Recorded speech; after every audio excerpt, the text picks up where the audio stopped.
Ekitongole kya CID olwaleero kitutte mu kkooti abasibe 5 bagambibwa okuba nga balina akakwate ku ttemu eryakolebwa ku Engineer Daniel Bosa ng'ennaku z'omwezi 25 omwezi ogwokubiri ku kyalo wali ekyekikandwa Lungujja Lubaga. Abasibe bano nga bali nga beteekateeka nga bakozesa amakubo amakyamu okutemula omugenzi Engineer Daniel Bosa, mulimu Lujja Noah myaka 21 ng'ono muzimbi ku kyalo ky'e Kabanga ekisangibwa Empigi Town Council, Nakiguli Harriet myaka 4, omutuuze wa Nkere Zone Kawempe Nakabale Joseph myaka 47, ono nga musizi wa langi ku kyalo ky'Eggala ekisangibwa Empigi, Mayanja Ezra ow'Ekiganda Zone Kawempe ne Nalwenda Mmire myaka 46 yali akolanga omuwandiisi ku Kkooti ya Buganda ey'Ekisekwa ng'ate mutuuze w'ekitunzi Zone Lubaga Division.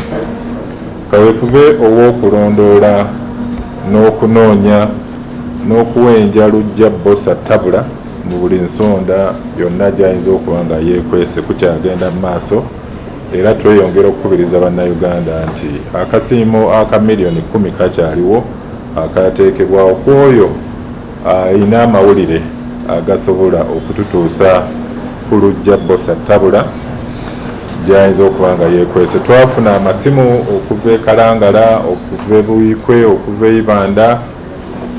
Mulimu abagamba nti ayinza okuba yeesozza ali Kenya, naye ensi eno gy'olaba efunda nga ebitongole bikuumaddembe bikunoonya.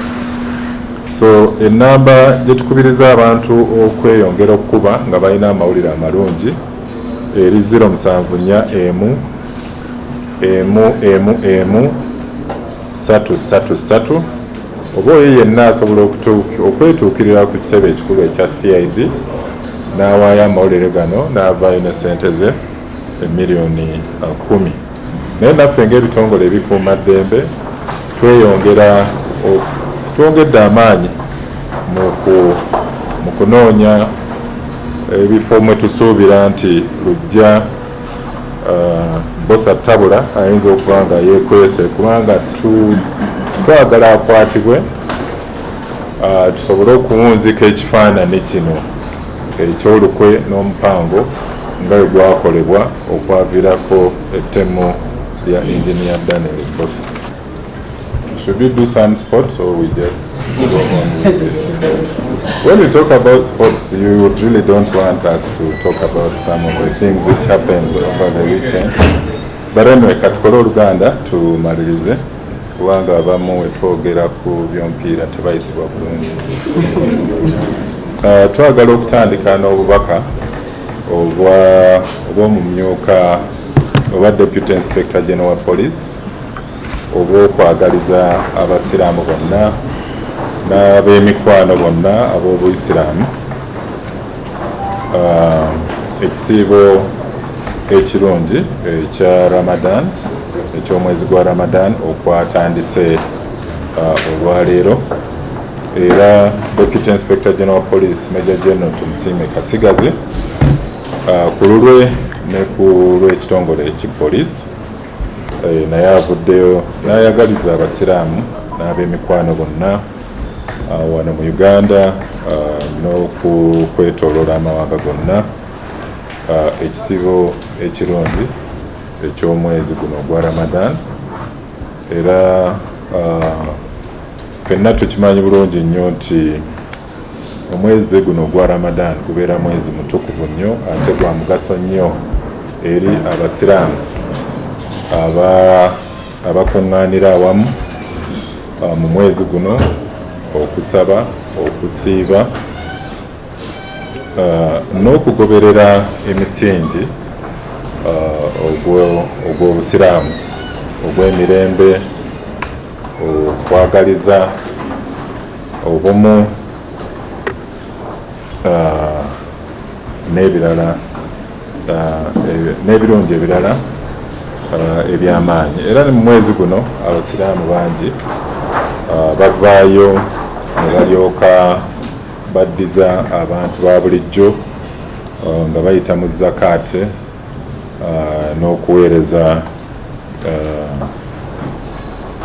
n'okuweereza eri abasiraamu abalala bonna.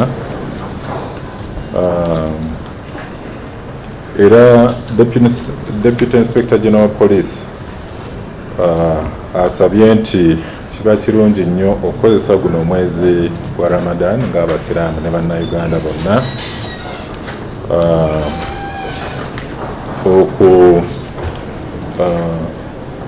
okugoberera ebigendererwa n'ebirungo ebirungi, okukuliriza ebirungo ebirungi ebibeera mu mwezi guno ogwa Ramadan, omuli okusonyiwagana,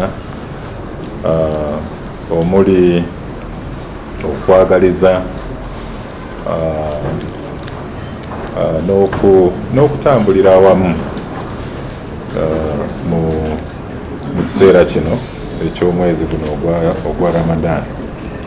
Era DIG akubiriza abapoliisi bonna abakulembeze mu bitundu ebyenjawulo ebyetoolodde eggwanga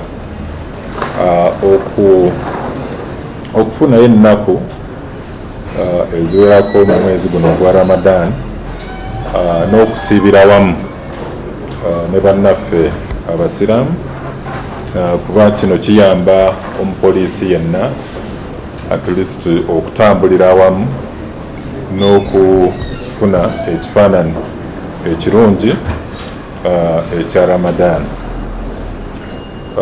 Omwaka ogwo gwaggwa enkolagana wakati w'abakulembeze b'Obuyisiraamu baimaamu awamu ne poliisi n'ebitongole ebirala ebikuumaddembe UPDF twatambula bulungi nnyo, era tetwafunayo kikolwa kisoomooza kisiibo okusiiba kwa Ramadan omwaka guli ogwayita.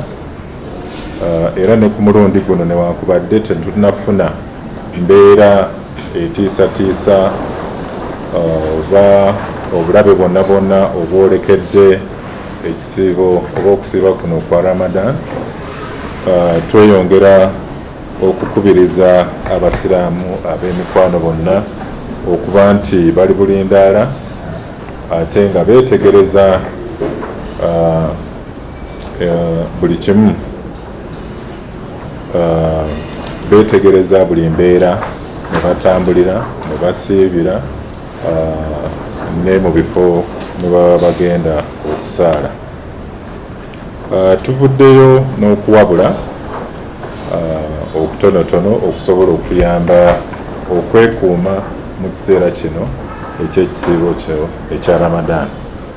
Okusookera ddala tukubiriza ba territorial commander bonna, ba RPC, ba DPC, ba OC okulaba nga bakwatagana n'abakulembeze b'Obuyisiraamu mu bitundu byabwe, basobole okuvaayo n'enkola enyweza ebyokwerinda n'emirembe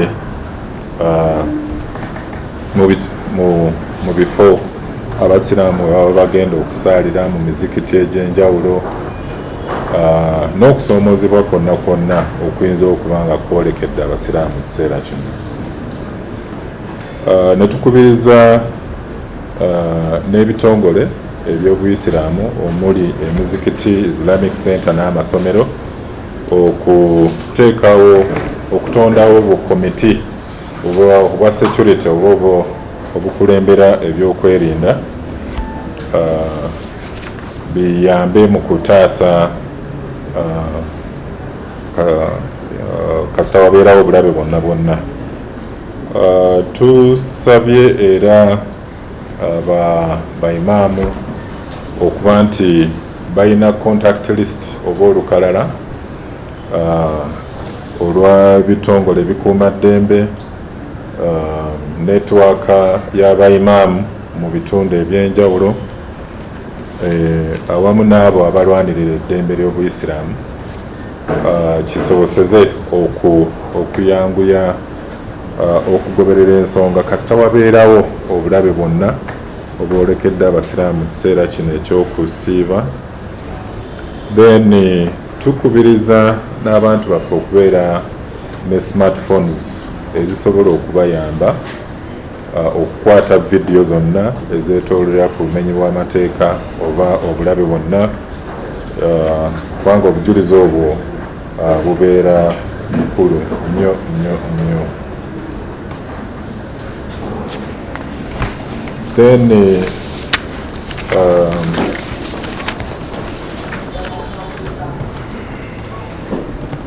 okwetegereza ekifo twakyogeddeko. Mu kusaba okwajjuma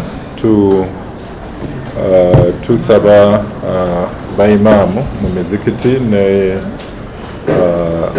n'ebifo byonna ebyokusaala okuba nti balina security emala naddala mu nzigi eziyingiza n'okufulumya abantu mu kiseera ekyajjuma. Parking, obulabe butera okubeera mu parking era tubasaba parking zino zibe nga zikuumibwa bukiribiri. Okutambulira mu gurupu kiyamba naddala nga waliwo okukeera okw'essaawa nga 11 okugenda okusaala oba okusiibulukuka olw'eggulo n'essaala ez'ekiro. Kiba kirungi at least okutambula mu gurupu ey'ababiri basatu n'okweyongerayo. Okukyusakyusa entambula kiba kirungi. Okubeera n'essimu nga nkyajinge bulungi. Then bamanager oba twagala okukubiriza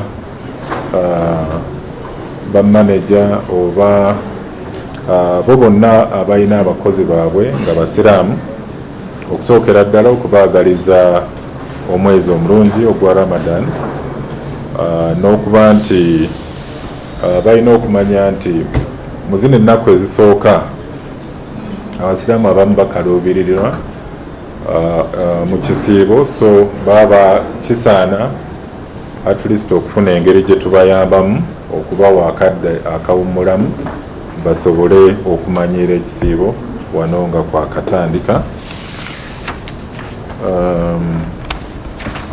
Then ekirala kye twagala okwogerako ky'okuba nti ebitongole ebyenjawulo tubikubiriza okubeera n'obuyambi obwa first aid oba obujjanjabi, then enkolagana mu kiseera kino ne bannaffe abasiraamu okubasiibirako n'okubakwatirako nakyo kiba kirungi. Tukubiriza abakozi n'ab'emikwano nti okuliiraliira mu kiseera kino ng'oli wakati mu mikwano abasiraamu oba abakozi tekiba kirungi kuba kibeera kikolwa kya kusoomooza. So kiba kirungi at least tugezeeko okubayamba n'obutabalaga. Then tulina ne bannaffe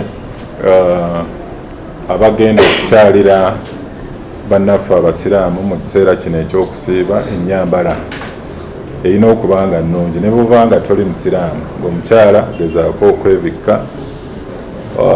Omusajja wa abasiraamu ekitiibwa okwambala obunu naki si kintu kirungi mu kiseera kino. Then abo abasuubuzi abatera okugenda okusuubula oba abagenda okukyala mu kiseera kino mu nsi oba mu mawanga ag'abasiraamu olina okuba nti weegendereza naddala enneeyisaayo ennyambala n'okulya n'okumanya obudde bw'olina okusuubuliramu kubanga amaduuka agamu baba bagaggala ogenda okusaala okusiibulukuka nakutyo.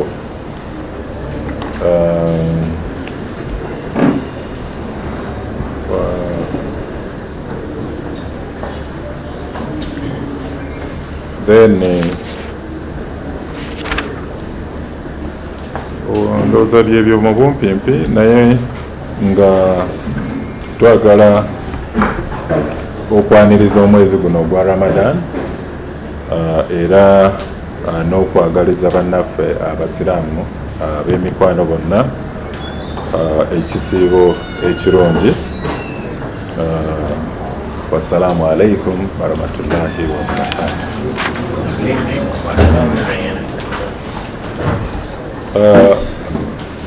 Ekitongole ekirwanisa obutujju mu ggwanga ekya JAT kiina owa UPDF disaata wa UPDF yali yadduka okuva mu ggwanga mu 2016 neyesogga ekitundu kya DRC mwe yeegattira ku kibinja ekyabayeekera ba ADF. Ono disaata ono amannya ge ye Ndalike Hassan Mustafa ate nga amanyikidda nga Wakwima Dirian yaliko omusirikale wa UPDF mpaka 2016 lwe yamala n'ayingirwa ekibinja kya ADF era ng'ali wansi wa komanda wa ADF gwe bayita Ali Isma. Ono abadde amaze emyaka egiwerera ddala 8 nga yeekera eggwanga Uganda. Yasobola okuyingira eggwanga mu February 2024 naye yakwatiddwa oluvannyuma lw'okuba amasimo ng'ali Serere ng'alaga nti bagenda kukola obulumbaganyi ku kivulu ekyali kikoleddwa mu disitulikiti ey'e Buyende mu ggombolola ey'Eikanda. So abajja ati nga bakoleganira wamu ne security committee ey'e Buyende basobola okulondoola omuyeekera ono ne balyoka bamukwata. Era okukwatibwa kwe kulaga nti si kirungi okulya mu nsi y'olukwe naddala ng'oli musirikale. Era tujja kweyongera okulondoola abo bonna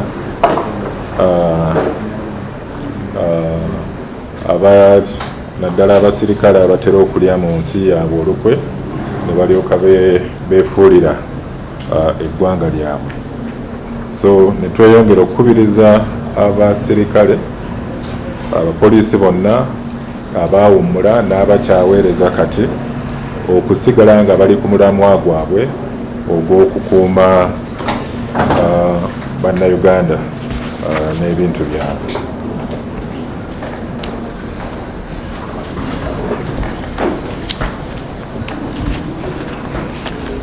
Twagala okweyongera okutegeeza bannayuganda nti obutambi obwa CCTV mu misango egy'ekinnaggomola poliisi gyetwala mu kkooti, obutambi obwo bwa bwereere era tebusasulibwa. Naye olwaleero twagala twogere ku mitendera egirina okugobererwa nga olina omusango gwo ku poliisi nga ate mu bujulizi buba obujulizi nga bwesigamye ku butambi bwa CCTV.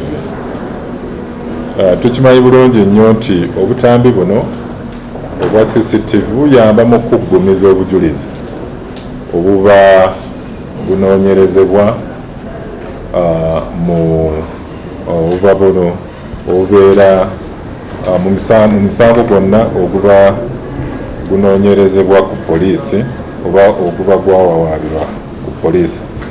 Naye tufunye okwemulugunya nti mulimu abantu ba bulijjo abakaluubiriddwa abazze bakaluubirirwa olw'ebikolwa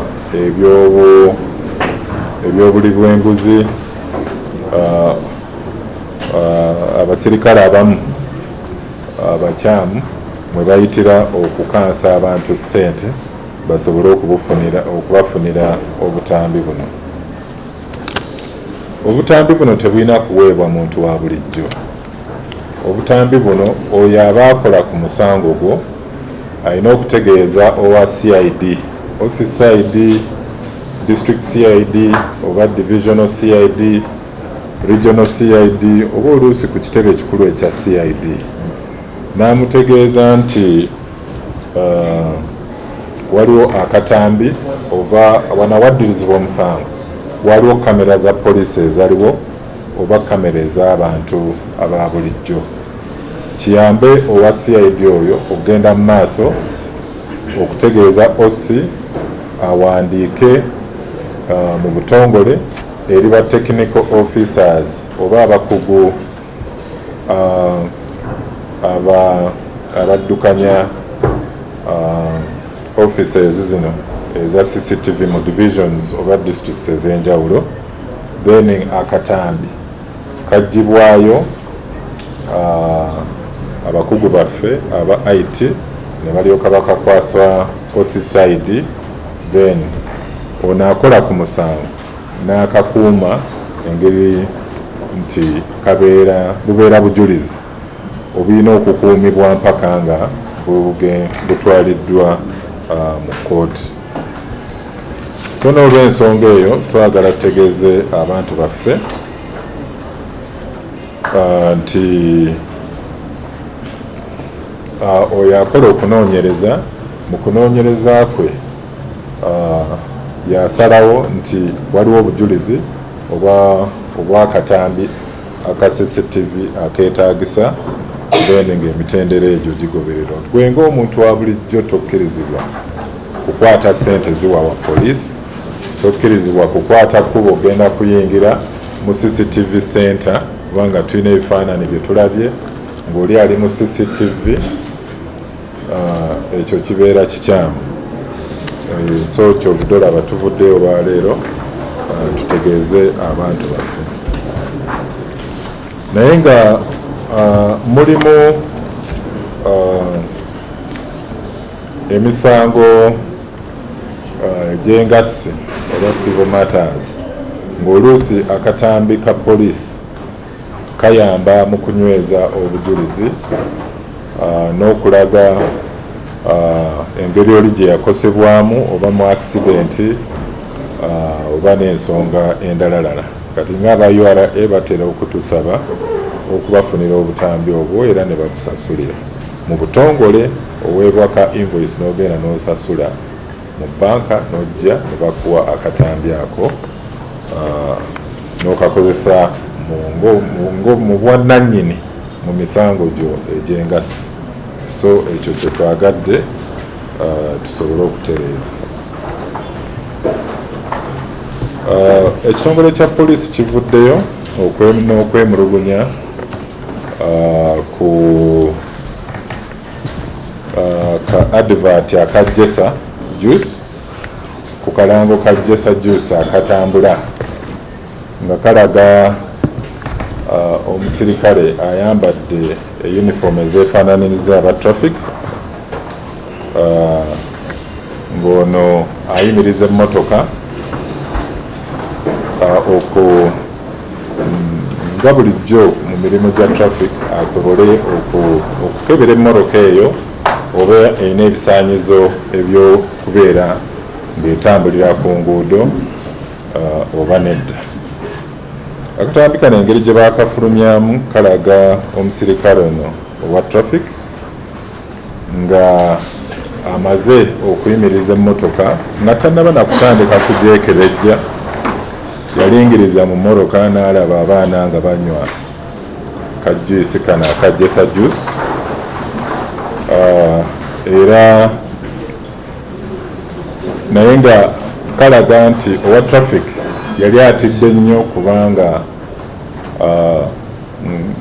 ng'alina okutya kungi ekyali kiraga nti yali ayinza okuba nga ali mu bumenyi bw'amateeka.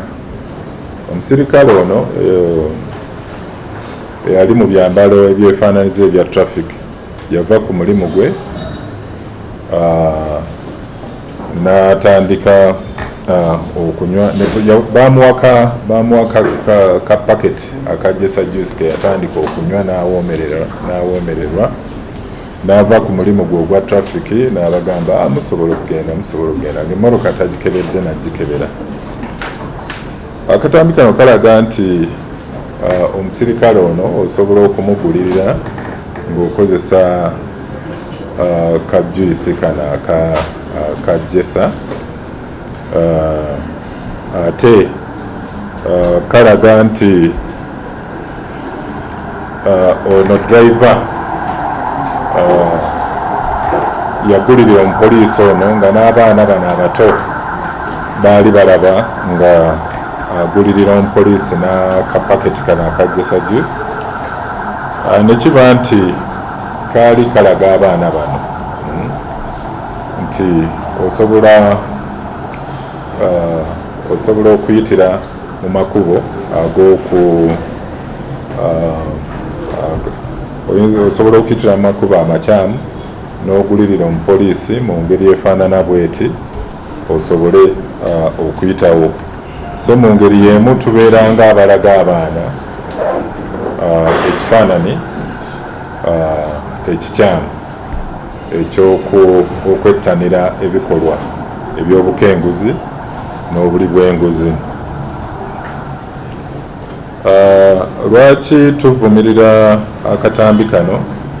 Buli muntu yenna nga tonnakozesa kyambalo kya poliisi oba kyonna ekyefaananiriza, kubanga ebyambalo bino biri mu butongole, olina okusooka okufuna olukusa okukozesa ekyambalo ekyo oba kyonna ekyefaananiriza ekya poliisi, kye bataakola okuva ewa Inspector General Police. Ate kino okukozesa ekifaananyi kya poliisi oba ekyefaananiriza obeera nga alaga nti obukulembeze kwa poliisi naffe akatambi ako twakatongoza ak'oku akajesa juice ekitali kituufu. So n'olw'ensonga eyo twagala okukubiriza kampuni eya jesa okulaba nti bayimiriza akatambi kano, bagende mu maaso bajjemu ekifaananyi ekyefaananiriza owa traffic, n'okulaba nga tekeeyongera kutambula mu mikutu, mu mitimbagano, mu TV, radio ne digital platforms ezo ez'enjawulo. Awatali ekyo ensonga zino ekitongole ekitwala amateeka mu poliisi kijja kutwala okuwaaba kwaffe mu maaso abajjesa bwebabanga akatambi kano tebakakomekkereza. Ne tulyoka tweyongera okukubiriza bakitunzi bonna n'abo abavaayo n'okukola obutambi oba ofulumya obutambi buno obwa kitunzi, nti oba olina kitunzi wo ng'akwatagana n'ekifaananyi eky'omupoliisi oba ekitongole, olina okulaba ng'okwatagana ne poliisi mu butongole olyoka oweebwa olukusa olw'okukozesa ekifaananyi ne yunifoomu eyo.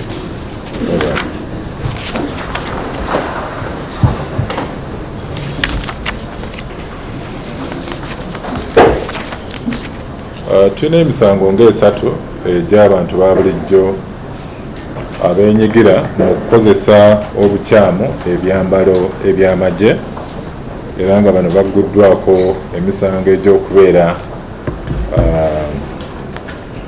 nga balina ebintu bya gavumenti mu ngeri y'enkyamu.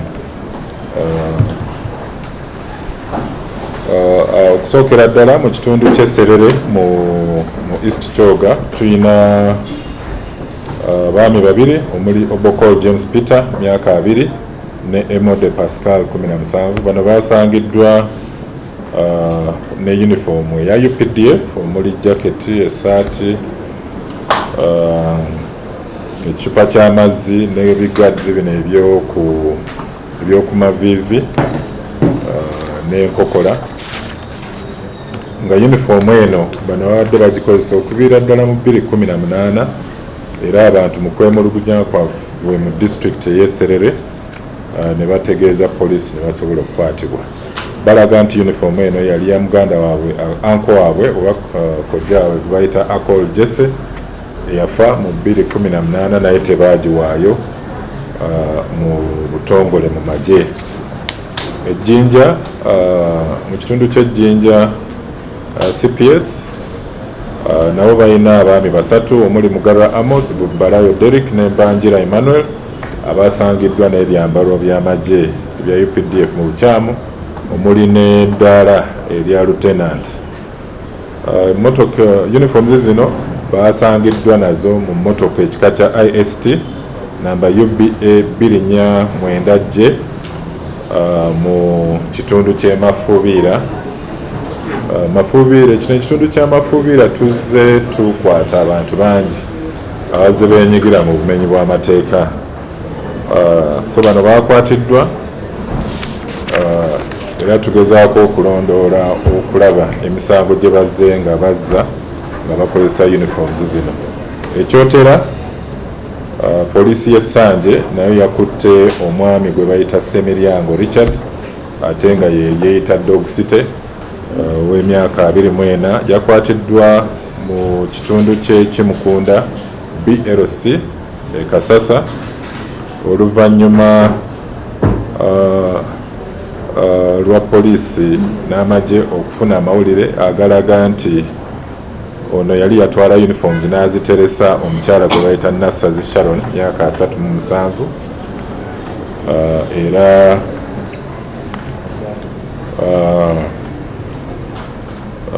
yakwatiddwa ku kyokuba nti alina uniforms z'amagye eza UPDF mu bukyamu. Then mu kitundu ekya Aswa Pajule CPS poliisi mu kitundu ekyo erina abaami basatu omuli Otim Peter